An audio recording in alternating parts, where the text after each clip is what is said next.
Hey, you're about to watch Reckful react to my documentary about him. If you haven't seen the original, please consider checking it out on my channel, link in the description below. Tweet, hold on.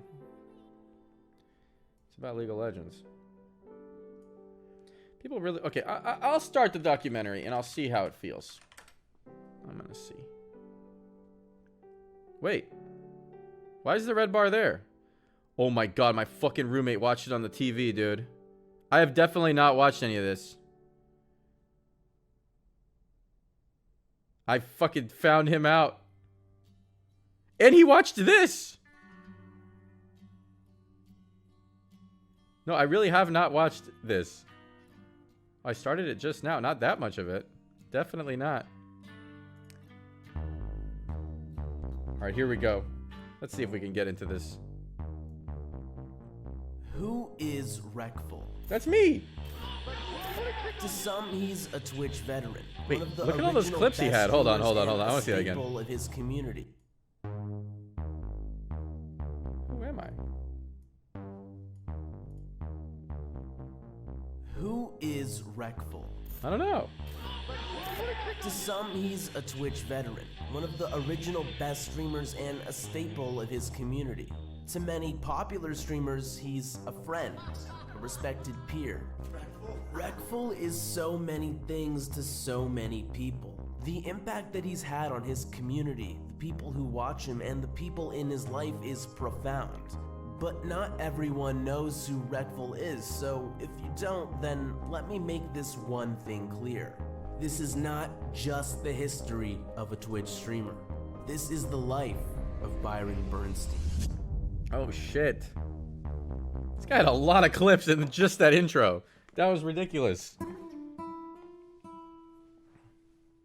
Our story begins on That's May me. 8th, Okay, how did he get 1989, that? when Itamar and Judith Bernstein have their third son, Byron, the youngest after his two older brothers, Guy and Gary. When Byron was 2 years old, the family moved from kinda like my Israel dad's to YouTube. America. His brothers, more than 8 years older than him, grew up in Tel Aviv, but Byron would spend his formative childhood years in California. His family had a great deal of influence on the kind of person that he would grow up to be. His father was a lawyer, a writer, and spoke multiple languages. His influence taught Byron to value intellectualism and ambition, and his brothers introduced him to a world of video games and technology that would change his life in ways that none of them could imagine. When Byron was only 4, his older brother Guy let him play the game Doom, hacking the final level so that he could actually beat it. They also introduced him to the Super Nintendo, where he would play one of his favorite games of all time, Secret of Mana. But it wouldn't be until 1999 that Byron would get his first taste of the massive multiplayer online genre, the very same genre that would one day come to define his career. See, his middle brother Gary had this idea of That's a taking funny the picture of Gary. Pokemon IP and turning it into an MMO, and in order to do that, he would need some experience with playing one. The clerk at the store strongly recommended that they went with the game Asheron's Call, so they did.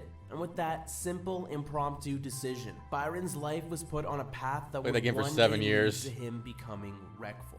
He made an account under the name Antiparazzi, a play on words in Hebrew, and with his terrible dial-up internet, he was off on his first massive multiplayer I don't keyboard online turn like that, adventure. noob. No, I do. I'm trolling. Asheron's Call was an MMO that focused a lot on combat, which of course meant fighting other players. See, in this game, you could identify tip yourself taps. as a player killer or a PK. And if you were a PK, then you were free to attack any other player that was also a PK. Look at this And sweet as game. such, they were free to attack you. And Byron Bernstein, well, he just happened to be a PK. Over time, Byron would become the best player in the game by far, and he was known for his ability to defeat pretty much anyone that he encountered. To this very day, an Urban Dictionary entry exists under the name Antiparazzi that shows this message. The very same message you would 2003. see after losing to Byron in battle. And I gotta say, thanks to some unintentional advanced techniques, the movement and battle system actually had a lot of depth to it. He played Asheron's Call throughout middle school and high school, his adolescence Dude, being look at that shaped by picture. the game in many ways. That's me on the right. I love that guy on the Actually, left. the rapping has I miss nothing him. to do with the game. I just wanted to show that clip. By the time Asheron's Call began losing relevance, Byron was nearly a young adult. He was nerdy, he played guitar, he liked Elliott Smith, and he even had a girlfriend. Her name was Jenna. But all Jenna. of this was only the beginning. Asheron's Call introduced him to MMOs, but nothing could compare him to the impact of what was coming next. In 2004, Blizzard would release the world record-breaking MMORPG World of Warcraft. And it would be the beginning of something incredible.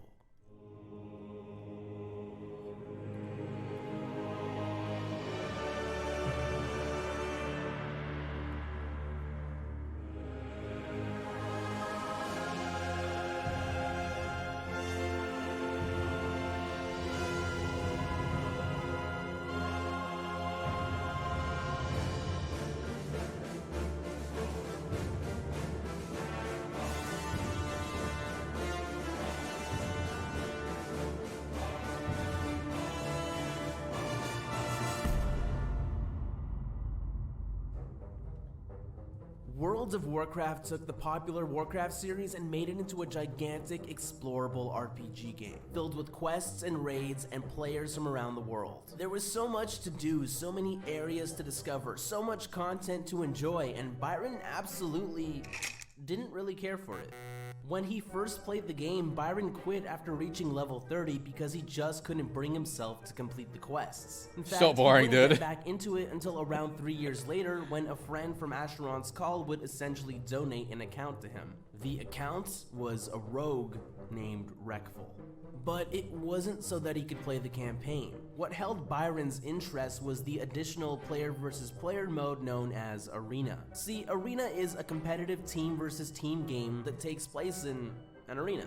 The goal is to defeat all of the players on the opposing team while simultaneously protecting your own teammates. This gets increasingly difficult as you advance in the rating system and get matched with better players. It can be played in the 2v2, 3v3, or 5v5 format, though the main competitive choice is 3v3. Usually, a team composition would Millions include in two the people arena. playing as DPSs, or damage-based classes and specialties, and the third playing as the healer, who supports the team and keeps them alive. So for example, a common strategy would be to crowd control the healer using abilities like stun or disorient, which prevents the target from acting for a short period of time. This creates a window of opportunity to focus on one of the enemy DPSs and take them out while they can't be healed. But of course, this is just one type of strategy and an oversimplification of how Arena plays out. In reality, it demands quick decision making, a deep understanding of how players will act, effective communication, and chemistry between teammates. When Reckful started playing Arena, and pretty much throughout the entirety of his career, he played as a rogue, which meant that the teams he played on were mostly composed of rogue, lock, shaman, and rogue, mage, priest. Reckful's playstyle on rogue was unique in that it focused on controlling his opponents in creative and often flashy ways, and he was pretty much instantly good at Arena. In his very first season playing, he got rank 1. And as time went on, he would earn multiple rank 1 titles and become the first player ever to earn a rating of 3,000. That's That me. was an enormous feat to accomplish, and for someone to do it so quickly was pretty much unheard Maple of. story on my It right helped monitor. build up his name in the community, and the other top-ranked PvP players quickly took notice. There used to be this popular WoW blog known as World of Ming, and during the 2008 to 2009 period, they began making posts about Reckful, dubbing him the Golden Child. Those posts just happened to get the attention of two players named Ben Rookie and Soda, who were competitive arena players for the team Complexity Red. Their team needed a new rogue player, and since World of Ming was singing Reckful's praises, they decided to give him a try. Impressed with what they saw, they offered him a position, and just like that, Byron became the newest member of the team Complexity Red, marking the beginning of his career in esports.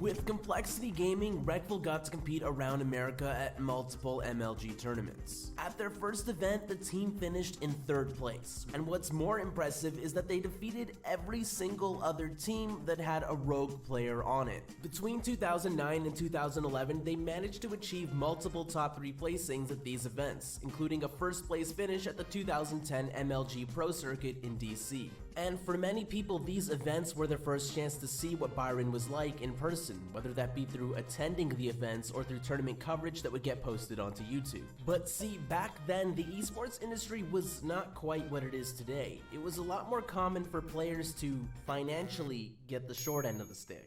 During his time with Complexity, Reckful earned a whopping salary of $0 from the True. team. And as part of their contract, they also made sure that Byron was not allowed to post his own WoW videos onto YouTube. Instead, Complexity Gaming would post them on his behalf. And that turned out to be a pretty sweet deal for the organization because in 2010, Byron made his first compilation video, Reckful 1 Shadow Dance. And it went on to become one of the most viewed World of Warcraft videos of all time. The video single-handedly rocket launched Reckful into mainstream World of Warcraft fame. His follow-up videos, Reckful 2 and Reckful 3, which were released in 2010 and 2011 respectively, only served to further increase his already growing online presence. But to Reckful, what mattered most was the competition. You have to keep in mind that WoW arena tournaments were not exactly a frequent occurrence back then. It's not like Counter-Strike or Halo or fighting games where each year was full of so many opportunities to prove yourself.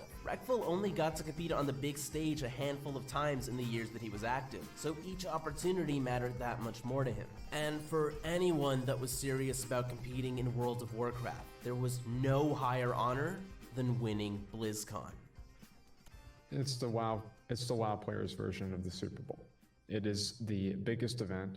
It is the highest paying event, which is still a very low paying event, but it is the highest paying event for World of Warcraft all year. You know, you have these arena players, and I think this is the same with PvP in any game, but WoW, I think, does have its own little unique brand and, you know, version of people that are competitive on a level that I think might be higher than a number of other games, because not only are they invested in a game that they've probably played for 10 years, this is something that very few games can say they have, aside from something like Counter-Strike or something similar to that. But to some degree, I think that a lot of people, and I believe Reckful was probably included in this, have an emotional attachment to their character. Like, they really care about their character. So winning that is like, it's the pinnacle. It's the apex accomplishment of a WoW PvPer. Winning BlizzCon is, as I said, it's like winning the Super Bowl for a WoW player. In order to get invited to BlizzCon, one's team needs to earn a top 8 spot in a server known as the Arena Tournament Realm. That qualifies them for a regional invitational tournament where the top 2 placing teams there go to BlizzCon. It should come as no surprise that in the Arena Tournament realm, Reckful and his team had earned the number 1 spot that season. But for one reason or another, Reckful's teammates couldn't attend the regional, which meant that if he wanted to attend BlizzCon, he would have to create a new team with new teammates and once again make top 8 in the server to qualify for regionals. Doing this meant that he had to forfeit his rank 1 title, which was a big deal, but in exchange, he would get a chance to qualify for BlizzCon and win the whole thing. He finds good teammates, and together they do manage to qualify for the regional, the North American BattleNet Invitational of 2011. If they can make top 2 at this tournament, they will be invited to compete at BlizzCon. First up, Reckful's team faces off against a team known as Special Tactics, and right off the bat, they lose. But the tournament rule set was double elimination, so if they can just make it to grand finals, they can still secure a top 2 position. They press on through the losers bracket and eventually make their way to losers semifinals, where they would once again come face to face with Special Tactics, the team that beat them in round 1.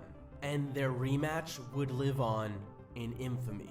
Special Tactics' strategy at this tournament was to abuse a rule that allows teams to win based on total damage output. This rule usually didn't exist at tournaments, but Blizzard made an adjustment to the rule set specifically for BlizzCon. So while the other teams were focused on eliminating players, Special Tactics was trying to run the clock and win based on total damage output. Right as each game started, their team would immediately create distance and try to keep that distance for the next 25 minutes. And Reckful was particularly upset by this strategy. To get to this moment, he forfeited his rank 1 title and entered the regional with people he never usually played with, just so he could have a chance to win BlizzCon. But now, standing in his way was a team that had already beaten him once in bracket and was using a cheesy and frustrating strategy to win. Their match begins. 2 long games go by, each team claiming a victory, putting the score at 1-1. Every battle is slow and grueling. Game 3 starts and the mixture of emotion, adrenaline, and frustration becomes evident across Byron's face. Finally, after so much defensive play, an opportunity arises for Reckful's team to kill the enemy healer. And as all this happens, he erupts into a furious, triumphant scream. Look at back edge, yeah. Ton of damage right there. Maybe this is their new strat. So I kicked him here and then I smoke bombed his Spirit Link totem. Then I killed the totem. So then wow, no grip peel from Reckful. Alex trying his best to peel, so but the mad. King of Complexity really coming out strong here on Digi. And Digi going down to 15k, absolutely nothing left. Calling, please kill him. Goes into Ghost Wolf, into a stun, out of it. There's that late trinket, but still goes down in the middle of the ring. He yells insults at them, berating Special Tactics for using such an annoying strategy. That's me. It was, without a doubt, a poor display of sportsmanship from Reckful. But it was also an incredibly exciting moment for both his team and those spectating. That liberating feeling of overcoming an obstacle, putting Reckful 1 win away from being invited to BlizzCon. He was almost there, but not everything can be in your control. See, the top-seeded team at that tournament was Evil Geniuses, and they were led by Byron's friend, Talbadar. Of all the teams present that day, this was the one team that Reckful knew he couldn't beat because their team was a counter to his team. But since he was in the losers bracket, as long as Evil Geniuses continued to win, Byron's team still had a good shot of making top 2. Unless, of course, an underdog team manages to beat Evil Geniuses. As fate would have it, that's exactly what happened, and Byron would have to face the one team in bracket that he had no chance against. As expected, they lost, falling 1 win short of being invited to BlizzCon. That's actually the clip from when I lost, yeah. It was a shattering defeat. It was heartbreaking, and it truly left an impact on Byron that would not easily be forgotten. But some how they beat Talbadar, Azale, and Sidu. I don't know how the Talbot, Azale, and Sidu lost that first time. Pissed me off. And then I had to play against Talbadar, the one team I couldn't beat. Then the whole tournament, and I just get top 2. And then, of course, I lose. And then I'm knocked out. And I don't get to go to BlizzCon, which is all I wanted to do. And this is at my absolute peak when I'm really good. I actually remember, like, I had this really sad face on when I had to, they come, like, Azale comes and, like, shakes my hand, and Sidu, and, like, they're all smiling, and I'm just like, I'm like this.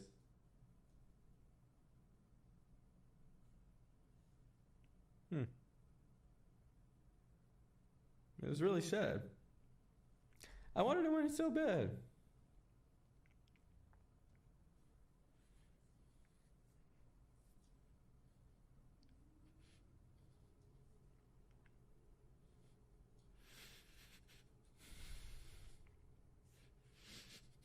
I didn't even know I had emotions to this. That's crazy.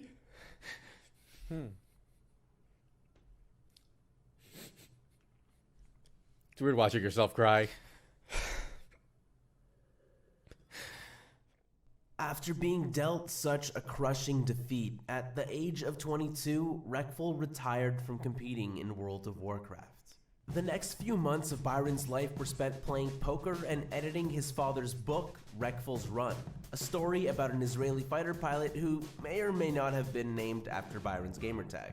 It was sad to see him retire, but every cloud has its silver lining. In June of 2012, Reckful decided to start streaming on Twitch, and when he did, he was welcomed to an audience of thousands. Something to keep in mind is that these were the very early days of streaming. Just having 1,000 live viewers was already a huge deal, but Reckful was pulling in multiple thousands of viewers. Naturally, playing WoW Arena made up the bulk of what he would stream. He still enjoyed the game even though he was done competing with it, and it was simply an undeniable fact that people wanted to watch Reckful. Being on stream gave them an opportunity to see who he really was, and what they got was a guy who clearly loved to play play and think about WoW. He was always laughing and having a good time on stream, and it was obvious that he was a pretty smart guy. The way he would explain his thought processes about the game or just life in general revealed a very logical approach to everything. But most notable of all is that Byron was always open book with his viewers about everything. He simply shared what was on his mind with little to no hesitation. By doing this, he allowed his viewers to feel closer to him and understand who he really is. And it turned out that Reckful was this mixture of a wise teacher and a totally goofy idiot. No big screens, no HBO, tomato. Not bad. These descriptions. On stream, you would frequently see him telling the chat a story from his life, or opening up his trusty notepad application to illustrate some kind of deep concept. He introduced his viewers to many aspects of his life, and of course, it was through streaming that the world was first properly introduced to his girlfriend, Jenna. Jenna had been by his side since high school, supporting him as he plunged into a new world of competitive gaming and streaming. And now she was making her global debut on Byron's stream. She instantly became a fan favorite, and even though it was less obvious to his fans at the time, her presence really helped bring stability into Byron's life.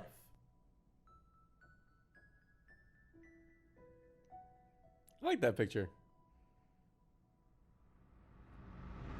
Reckful was without a doubt an innovative player in World of Warcraft, but I think just as many would agree today that he was also one of the most innovative streamers on Twitch. See, in 2012 you could only make money on Twitch through subscriptions, but Byron had a better idea.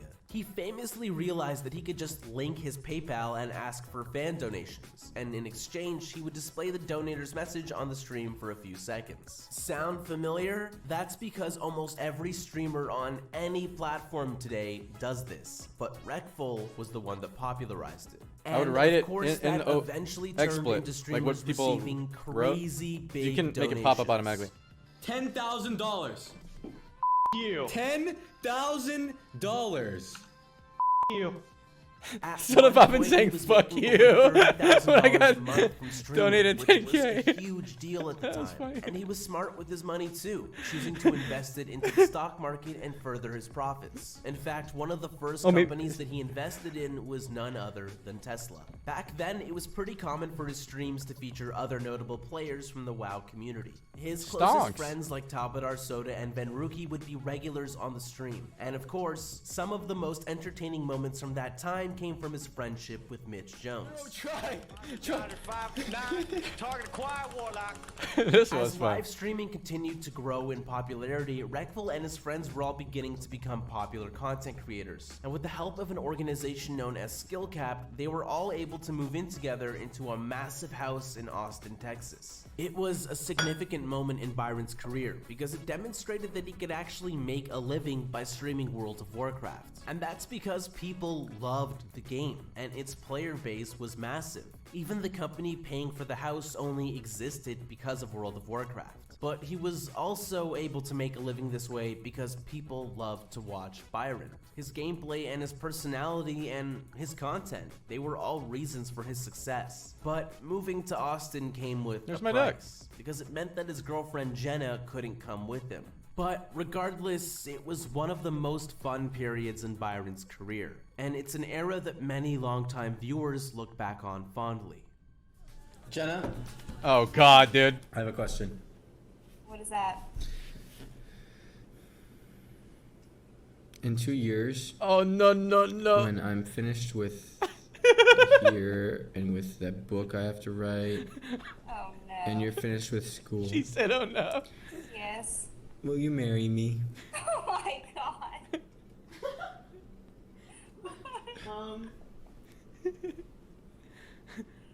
Duh. Really?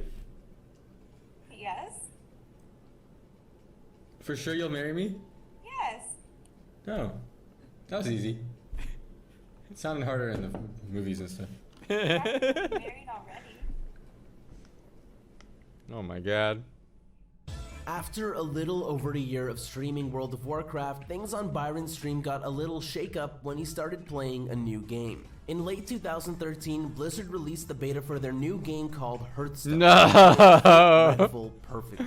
Having spent the vast majority of his years playing WoW and Asheron's Call, Byron was exceptionally skilled with the keyboard, but not so much with a mouse. Yep. So any game that required a great degree of mechanical skill with the mouse, like a shooter for example, automatically put him at a great disadvantage. I just look at the floor when I run around. A game where every action is strategic and the crux of the game is more about brain power than speed, well, that fit Byron perfectly. The game itself was simple. Both players start with 30 health, and they can use the various cards they pick up from their deck to inflict damage onto the opposing player or onto one of the opposing player's cards. And each turn, the player has a limited amount of energy that can be spent. The game quickly became one of the main attractions of his stream, and he would often play Hearthstone more than he would play World of Warcraft. His popularity on Twitch and his fame among the Warcraft community came with some perks, because in November of 2013, he was one of 8 players invited by Blizzard themselves to compete at the Hearthstone Innkeepers Invitational Tournament at BlizzCon.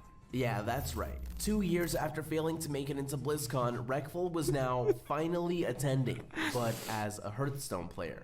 It may not have been for World of Warcraft like he originally wanted, but this was a shot for Byron to redeem himself. Another chance for him to finally win BlizzCon, even if it was for a completely different game. And he didn't know it yet, but his performance at this tournament would be one for the ages. No. His first match was up against Day9, a notable player from the StarCraft community. They go back and forth for the first 2 games, but then after that, Reckful dominates the remainder of their set. He advances to the next round where he would play against Krippardian, a player who was at the time mostly known for World of Warcraft and Diablo 3, but would eventually become one of the most popular Hearthstone streamers on Twitch. It was game 1 best of 5. Byron, with his early Freeze Mage deck, has explosive power but a weak defense. Things were looking pretty bad for Byron, but then suddenly there was an opportunity. See, his opponent Krippardian had 14 health left, and Reckful, in his hand, had the cards Pyroblast and Frostbite, which deal a combined total of 15 damage. So in other words, by playing those 2 cards, he could have won the game. He fails to notice that he has lethal damage in his hand. Instead, he does this. And ladies and gentlemen, there's Frostbolt. We have Pyroblast up there as well. He throws out the Cold Light Oracle. The thing is, he can afford to. He's got 2 Ice Blocks in his hand. He doesn't have to do anything right now. He's going to play a second Cold Light Oracle. He's actually going to flood his opponent's hand to maximum right there. And then goes on to lose the game. And that's not going to be enough. GG! And Krippardian takes game number 1 here in our second semifinal of the BlizzCon 2013 Innkeepers Invitational. And then the whole set, getting knocked out of the tournament by Krippardian. All because of this really stupid mistake. Byron not only fails to redeem himself, but also embarrasses himself in front of everybody. In fact, he was so embarrassed and ashamed that he stopped streaming for months. Now, that would have been bad enough. Stupid fucking mistakes. But because he was a Twitch streamer, the unavoidable happened. It became a meme.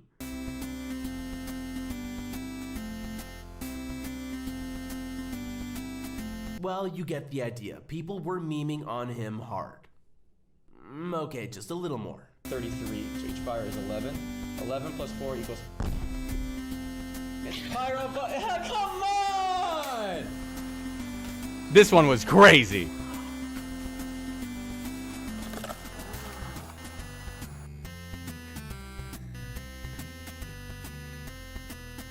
Realistically, the mistake itself could have happened to anyone. Even the commentators said nothing at the time.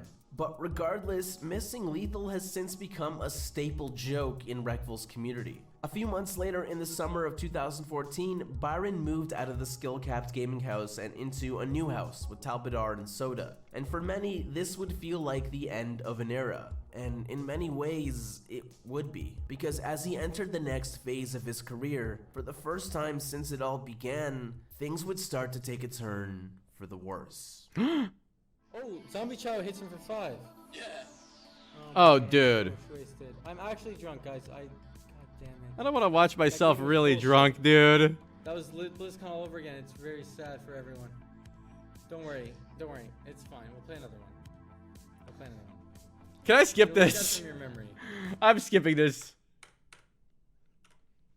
And seeing him being super touchy-feely with a girl that's very much not Jenna.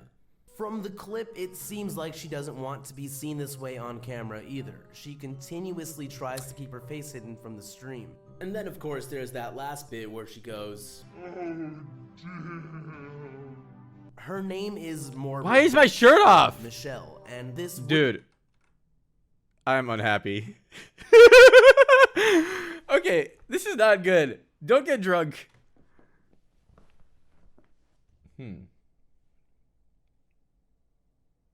Okay. No, this is not good. It's the opposite of good. Stop calling me Byron Weinstein. Now, hold on. I don't know if I can handle this next part. I'm turning red. I know, I'm uncomfortable. I'm unhappy. Okay.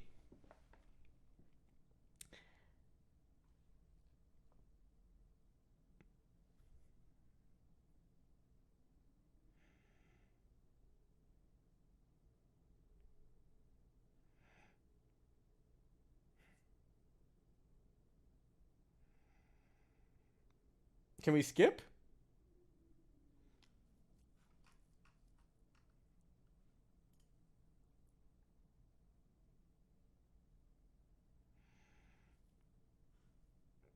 Play it and go get some tea. Wait, hold on. How long does this go on? Oh, maybe it's over. Okay, so it goes on for a while. Oh, man.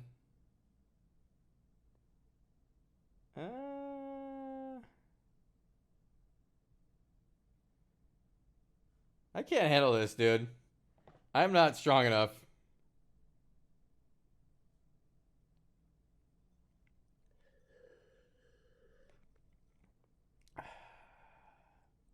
What the fuck? No, okay. It's very uncomfortable. Because we had a phone call about breaking up on stream. And I'm pretty sure it's going to be in the video. And it was pretty intense. You know, I've never gone back and listened to it once. I really don't want to hear it.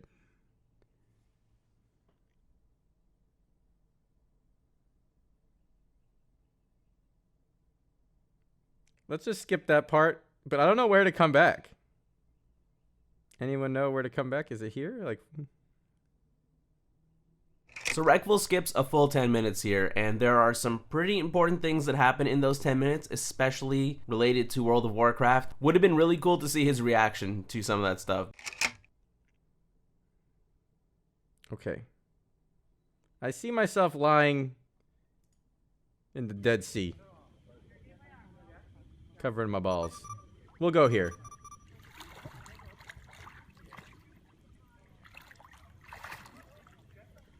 Everyone's mad?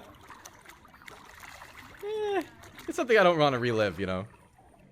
After his hiatus, Byron was refreshed and ready to start streaming again. Given everything that happened earlier that year, Byron was looking to avoid getting into any more controversies. But you know, he just really seemed to have a knack for it. And so it wasn't long before he landed himself in some hot water due to his unprofessional behavior while commentating an online Hearthstone tournament. Definitely. Yeah, that Swipe gets less sick. If that knife didn't hit though, he would go face and get by Swipe. And it would full clear. Whoa. What's going on? I didn't see that. I was playing Final Fantasy VII. That's interesting.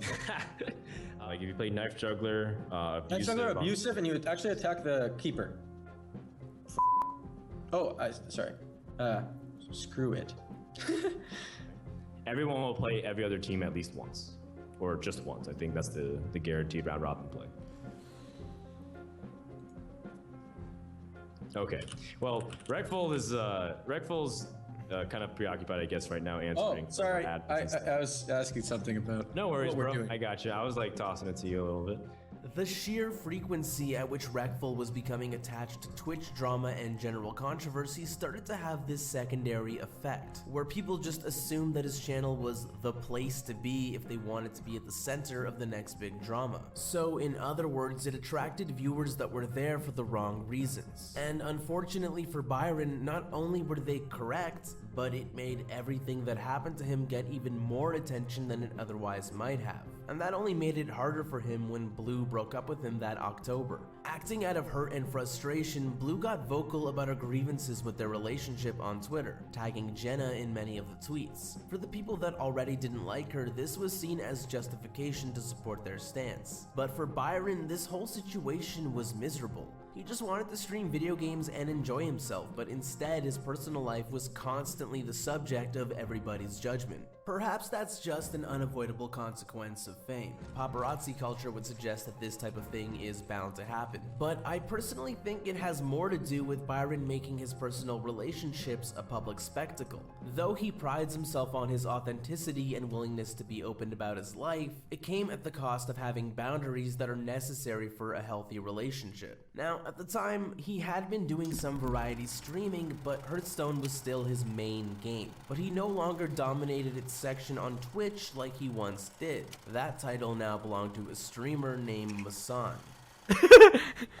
Yeah, if I picked the glyph, I would have just played it right off. I would not have kept it, just like I have. Looks like Masan is just dominating the Twitch TV scene.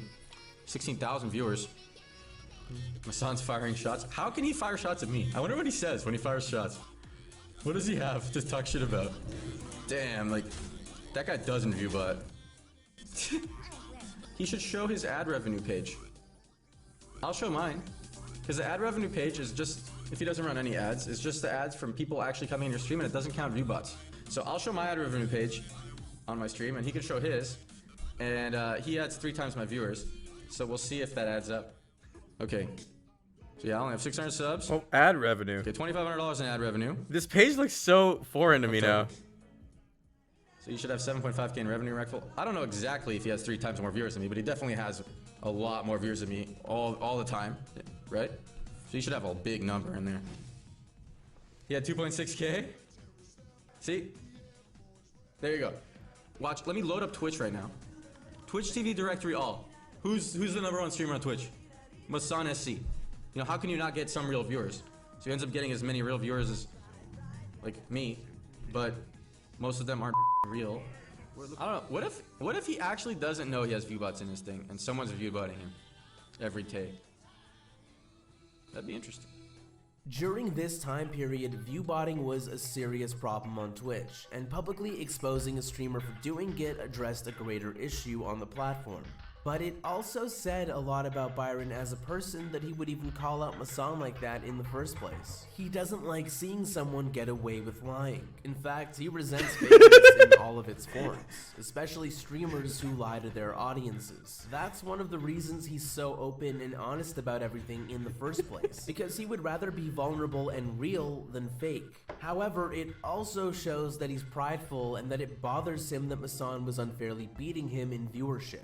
Eventually, Byron confronted Masan while on stream, but he continued to deny any allegations. However, in spite of his denials, Masan was later permanently banned from Twitch for doing exactly what Reckful claimed. In terms of controversies, this was the first time in a while that Reckful was on the positive end, and things were finally getting back to how they used to be on his stream. In fact, things on his stream were more fun than ever, because now his close friend and fellow streamer Mitch Jones was regularly appearing on stream together with Byron. The two of them had some of the most entertaining and... I have to pee. And get water. And I don't want to miss anything. Would you guys prefer it kept playing while I was AFK? Or would you prefer you wait? Maybe everyone needs to pee. Okay, everybody go pee. We'll be right back. Let's go for Sin. Check my posture.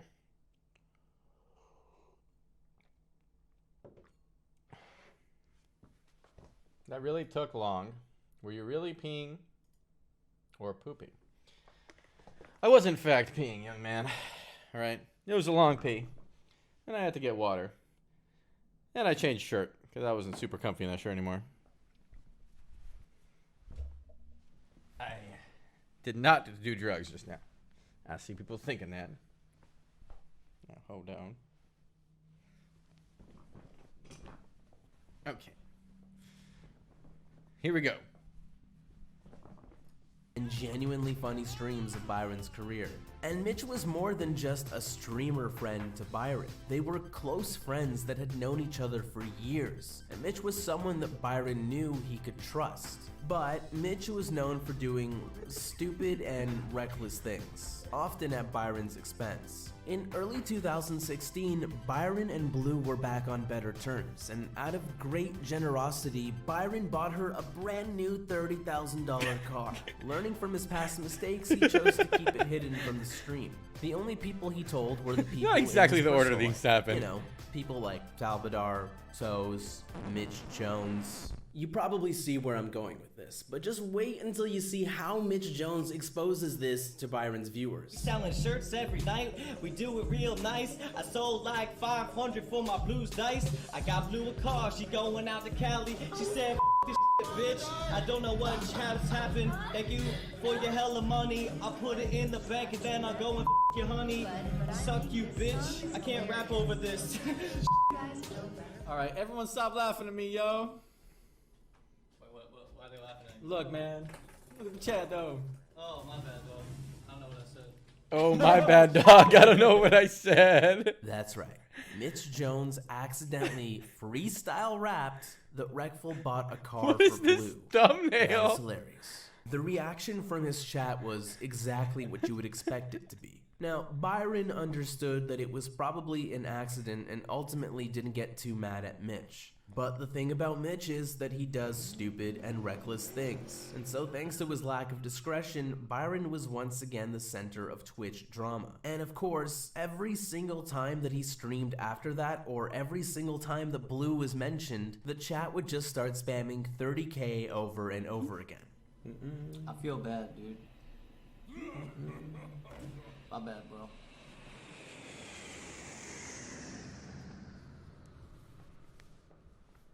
For Reckful, 2016 was a year that saw his channel evolve and expand into new audiences. And a big part of that was the release of Pokemon Go.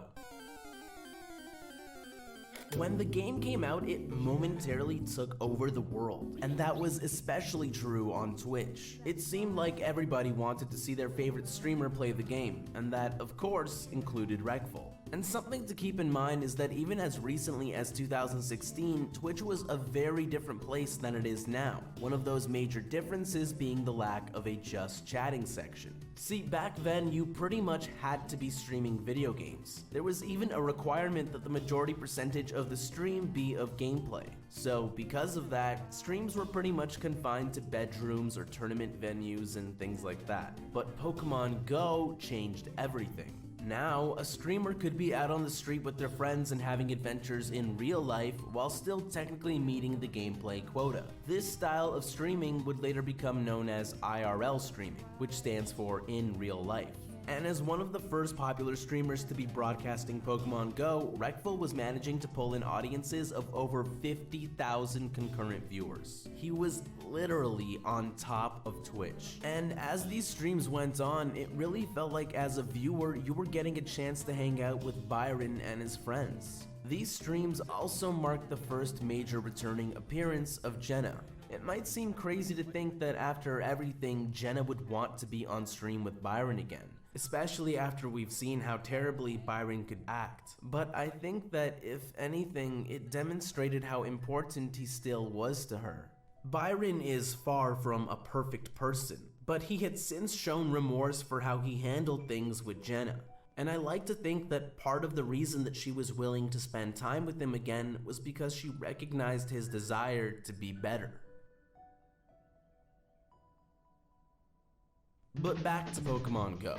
The game was so popular that it helped put his stream out there to an entirely new audience, and it was a breath of fresh air to those who had grown tired of the same old sit-at-home routine. And that doesn't just apply to the viewers. Byron himself was thoroughly enjoying these streams and the opportunity to change things up. Now, as some of you might remember, Pokemon Go was a fleeting fad, which meant that these IRL streams could only last for so long. But when he was back at home, he was still keeping things fun and interesting. Like the time he won a $6,000 bet against his friend and owner of Tempo Storm, Reynad, by beating him in Super Smash Bros. Melee. Or how about the time Melee All-Star Mango got drunk with Reckful on stream? I have a lot of juice here. A lot of juice, bro.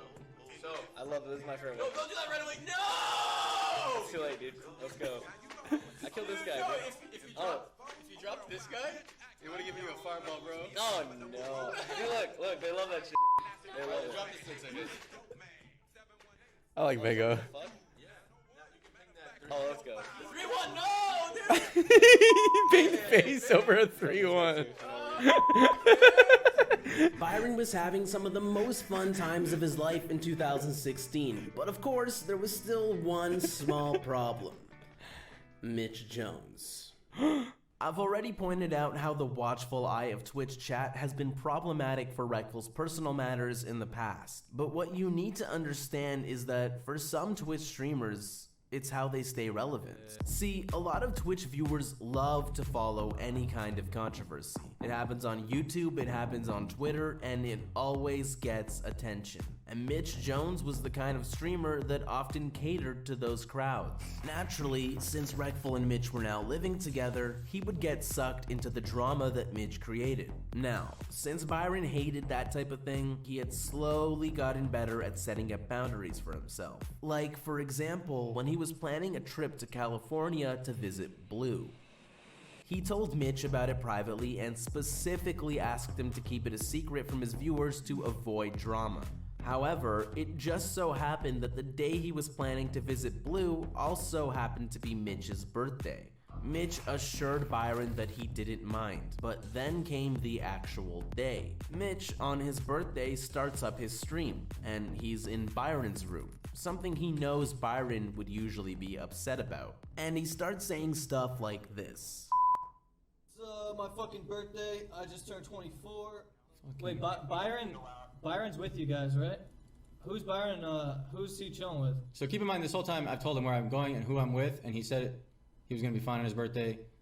And this is just all, I don't know what this is. This is all like, I watch this and I'm like, what is going on, dude? What is it? Okay, I mean, is he like with his parents or catching Pokemon or what's up? I mean, I don't actually, dude, I literally woke up and the Jew was gone. That's all I know. Well, he didn't tell you. I mean, I was asleep all day because I've been pretty emo. Here, gave you one last time.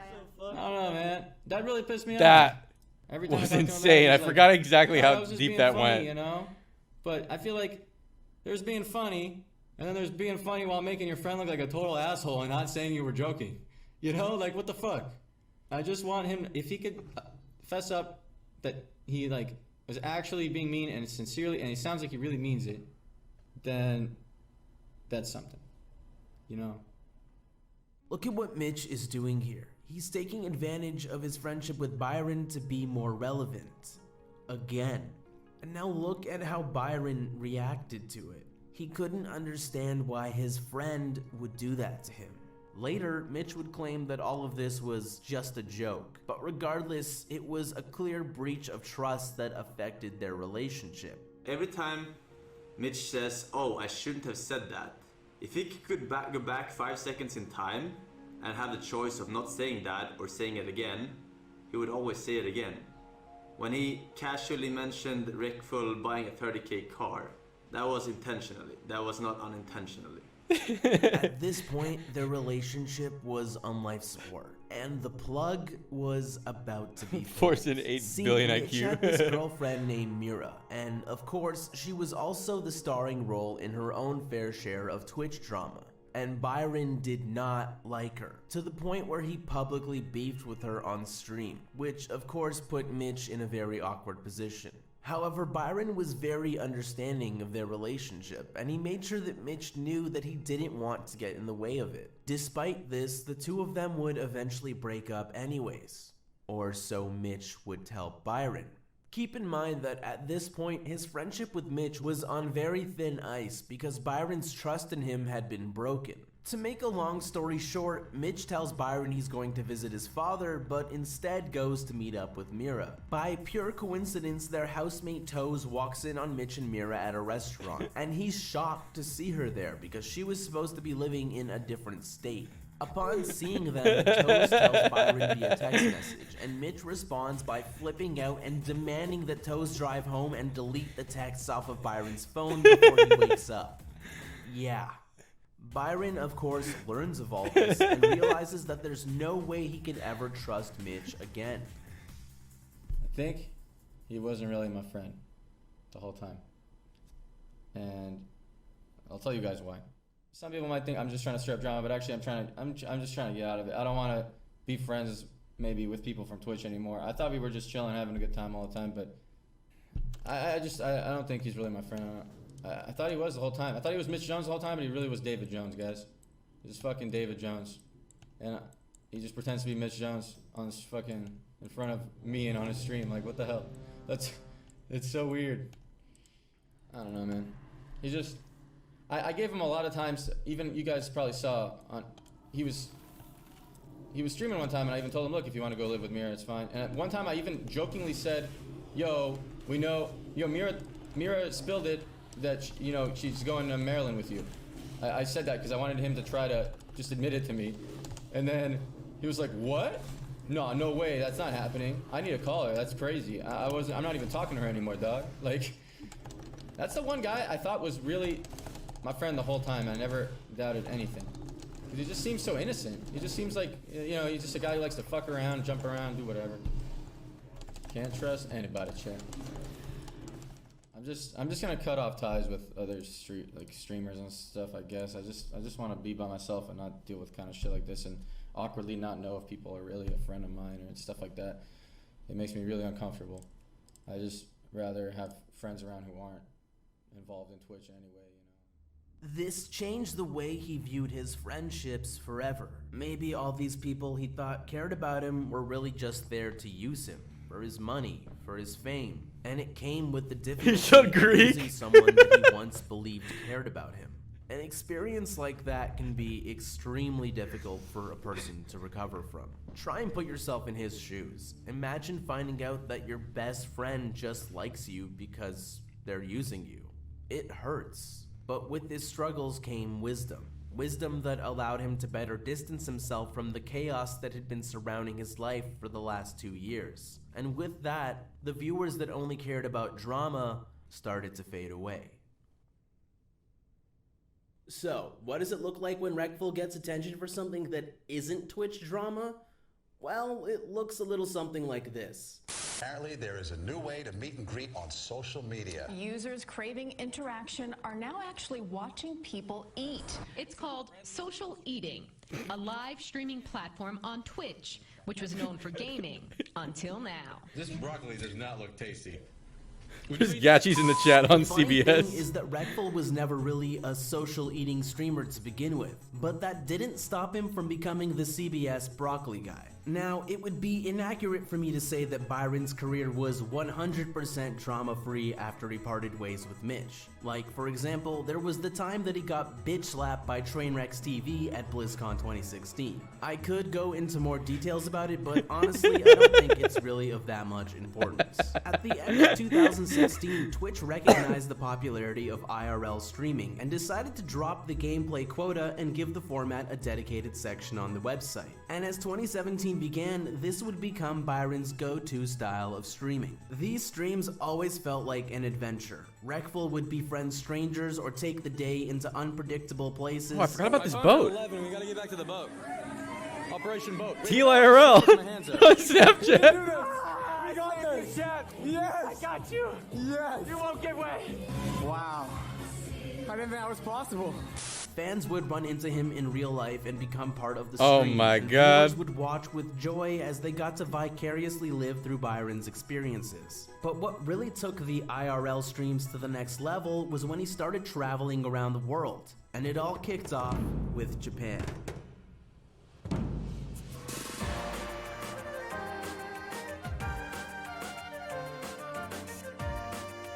Kahama.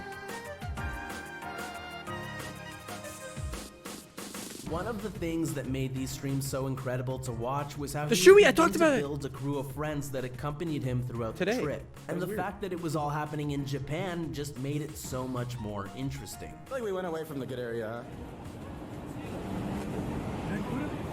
Yeah. Risuru.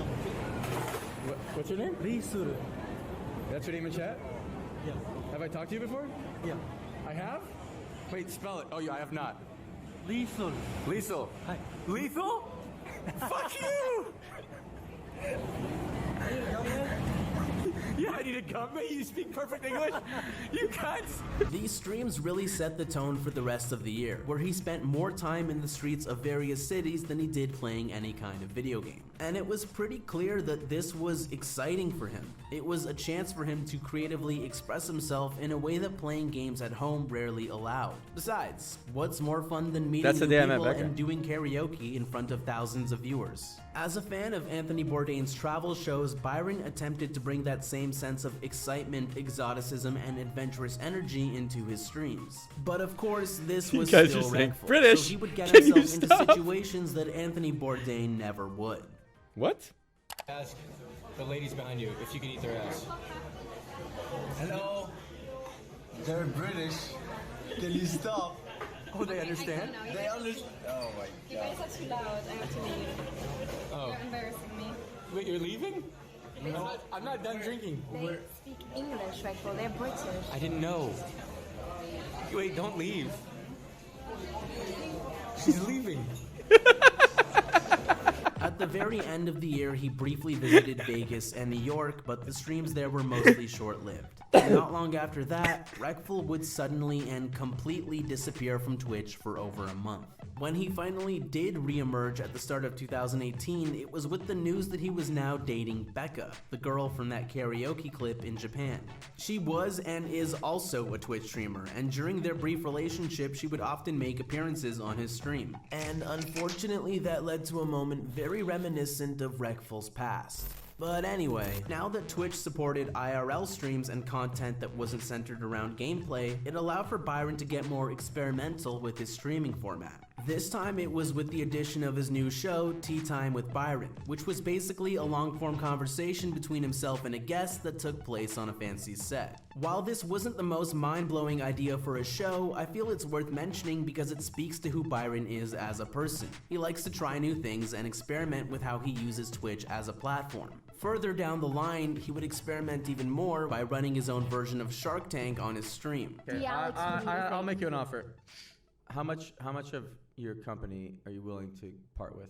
If you guys do want a number, maybe 25%, maybe?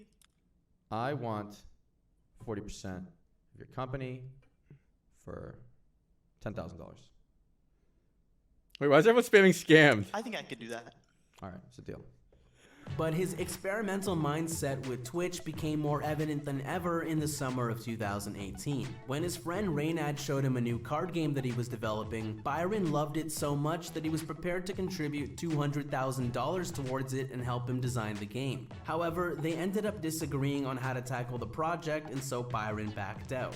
But the allure of creating a new game from scratch really stuck with Byron. And so in June of 2018, he reached out to his viewers through Twitter to see if they would be interested in helping him build a game. At that stage, what the game would be and how it would play was completely up in the air. But nonetheless, it was the start of something that has never been done before. Because the team that would be developing the game with Byron was entirely made up of people that watch his stream.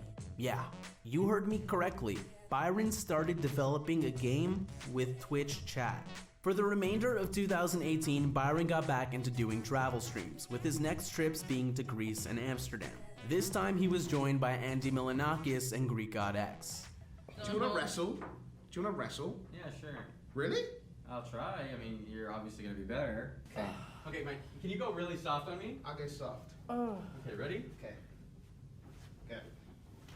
Don't knock me off the bed. Oh yeah. Just farted. I'm out of here.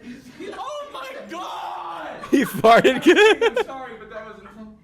I farted like 8 times. You farted 8 times? You just farted over and over as I squeezed down in his chest, dude. Ew. It's my bedroom. Get out of there. It smells so bad. Spray this.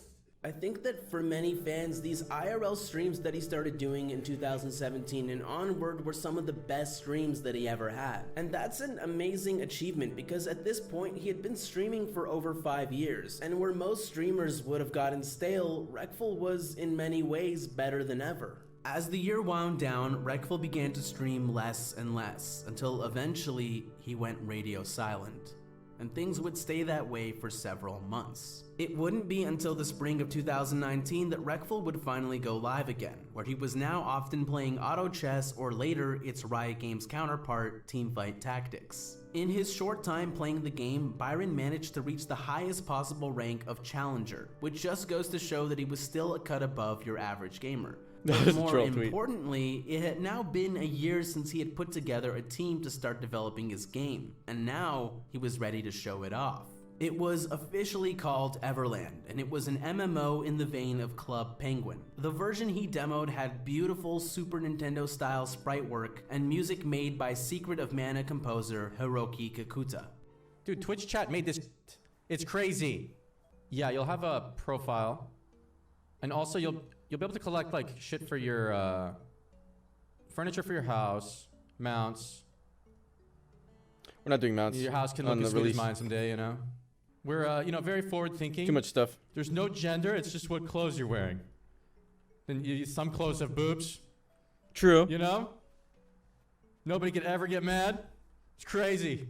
I kind of just took all the elements of things I liked and put it together. So, I like the Super Nintendo, like Secret of Mana graphics. Even got the composer from Secret of Mana made the song, right? And then I like MMOs because I like just talking and hanging out in the world. I don't really like grinding things though. So there's just gonna be like mini games you could get rated higher than other people or score higher than people, but not you don't have to like grind something over and over. And then housing I think is cool. Yeah, there's a casino. You know, I used to have. It's just in-game money, but you know.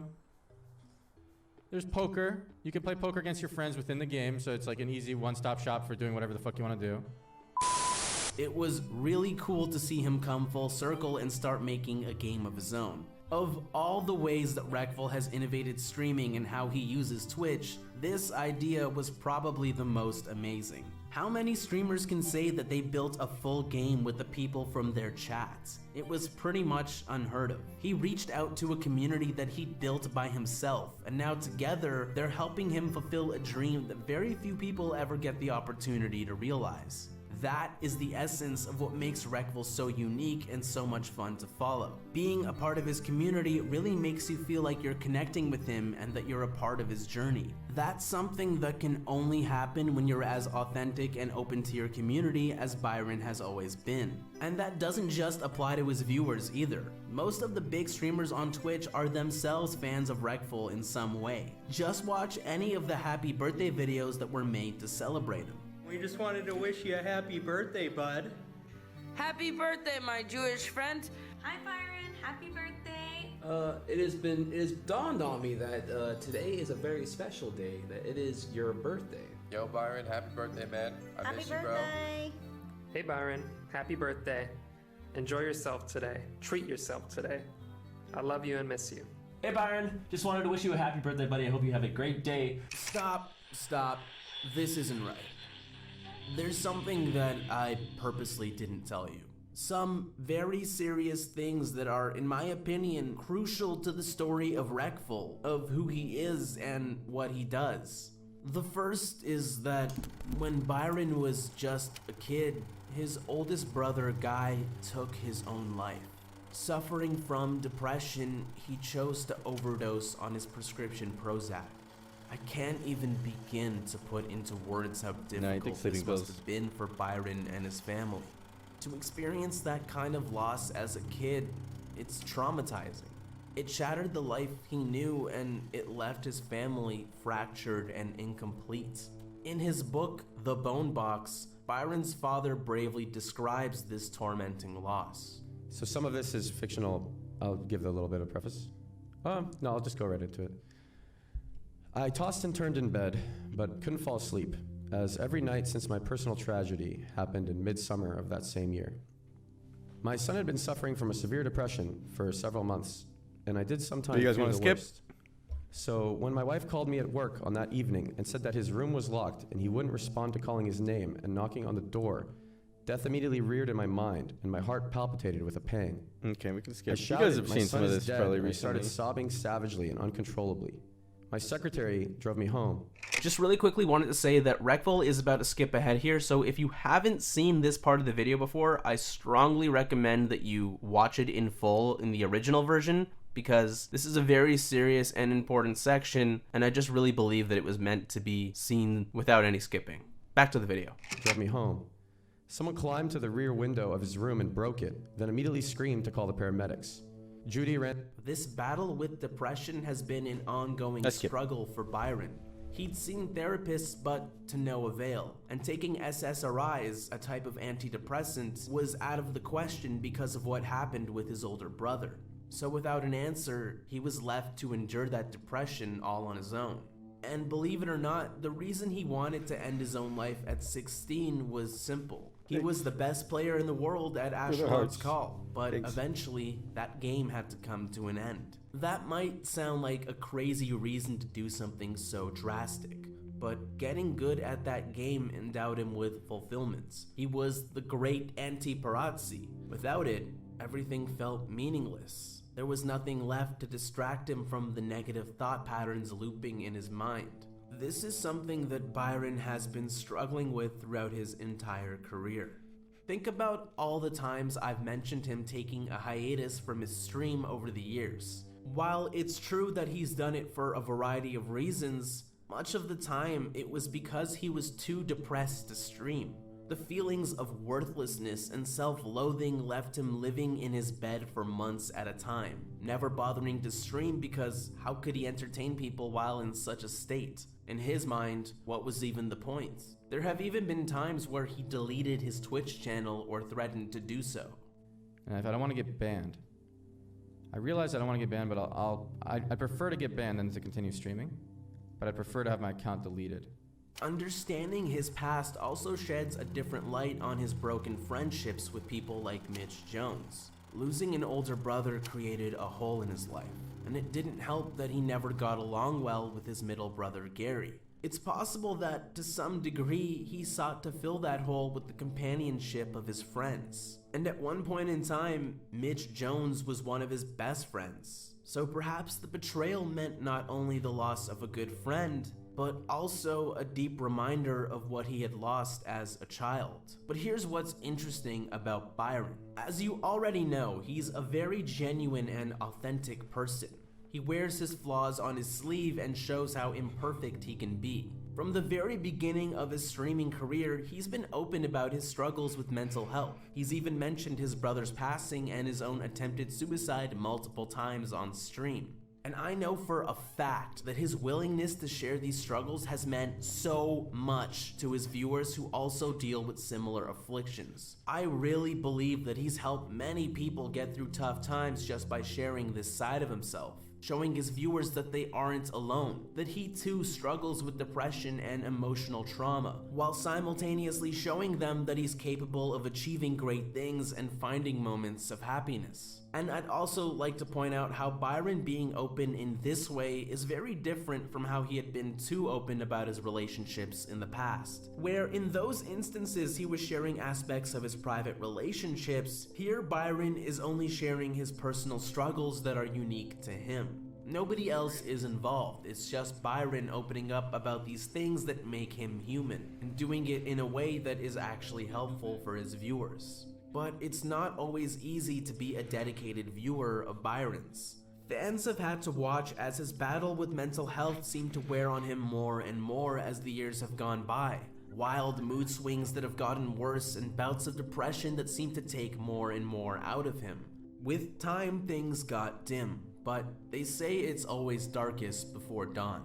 And the rising sun that would shine upon Byron came in the form of a Harvard psychologist named Dr. Alok Kanogia. Together, in front of thousands of viewers, they took a deep dive into Byron's depression, which meant taking a deep dive into Byron's past. They examined why Byron does what he does and is who he is, how the trauma of his childhood had shaped the battles he would face with his own emotions. And most notably, he helped Byron realize why making his game Everland has been such a fulfilling venture for him.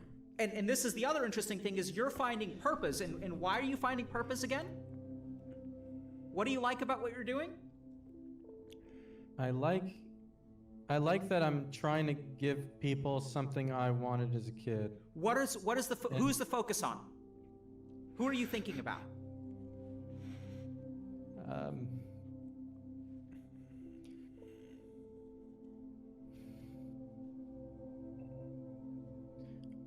Just people haven't experienced what I did. Yeah. So I'll tell you, Reckful, listen carefully now. Your depression, you're trying to cure the depression that is growing within kids out there today. You're trying to protect them from what happened to you. Yeah. How does that feel? That feels good. Yeah. Feels meaningful, yeah. Good is an understatement. It's the understatement of the fucking year. It is vital. It is crucial. You must do this thing. Yeah, I agree with you, yeah. Like all of the qualities, when you're saying that you wanted to give people an experience that you didn't have as a kid, I don't think you're talking about playing a fucking video game. I think you're talking about being alone. I think you're talking about being abandoned.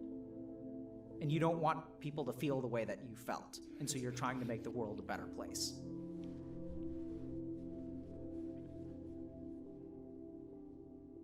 I've never watched this back. He's maybe so good at what he does, yeah. What are you feeling right now? I don't know, it's just happening automatically, I am. Yeah. I'm not thinking anything. I feel like, in my body, I don't know how to describe it. I don't know. I feel like I just passed something. Yeah. And, kind of hopeful, I guess, yeah. for the future, maybe. These conversations with Dr. K helped Byron start down a path to healing that he was never able to find before. And as 2020 began, for the first time in many, many years, Byron was actually beginning to be happy. How you been, man? Amazing. Really good. And I think it's pretty much thanks to you. I think everything started working out as soon as we started talking. And it's not a coincidence. Just everything in my life is just working all the time. I feel very confident. So now as this story comes to an end, it brings me back to the question that I opened this video with. Who is Reckful? When people look at him, it's easy to see a lot of things. His reputation through Twitch or his infamy in World of Warcraft, maybe some see him as entertaining, or maybe they see him as contentious. But when I look at Reckful, all I can see is Byron, this guy that is simply trying to live the best life that he can. And I can't help but find myself relating to him, the way he thinks or the way he looks at life. I even have a father whose books I've been editing since I was a teenager. But most importantly, I see someone who has accomplished great things in spite of his own suffering. He's had profound influence on the world, and he's created a legacy for himself across multiple communities. He overcame his obstacles by putting his first foot forward. That's what makes him so great. We all face hardships that can seem impossibly difficult to survive. So if there's one thing that we should take away from Reckful, it's to keep moving forward.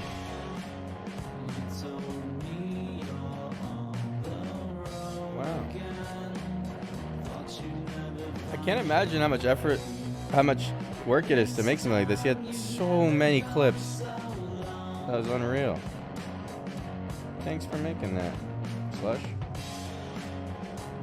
That's good.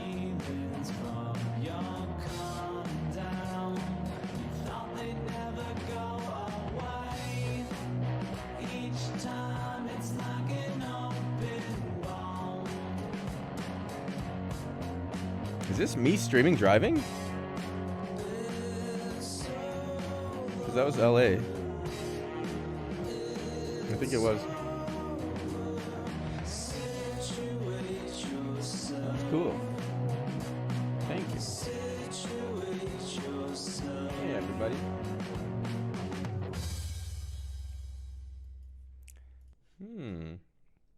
That was nice.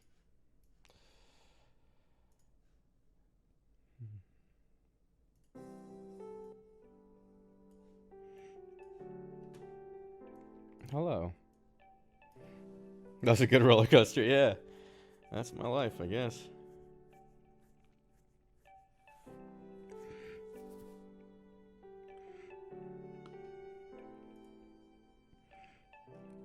How do I feel after seeing the video?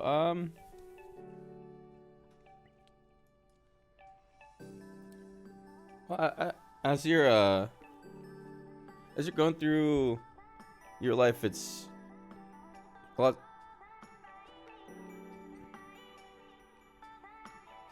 Everything's happening so gradually and day by day that you forget the big changes that happened since you're changing so gradually. I forgot how I was before.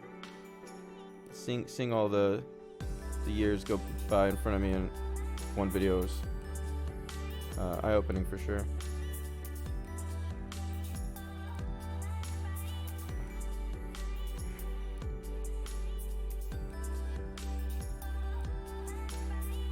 Yeah, Jen has a good person, of course.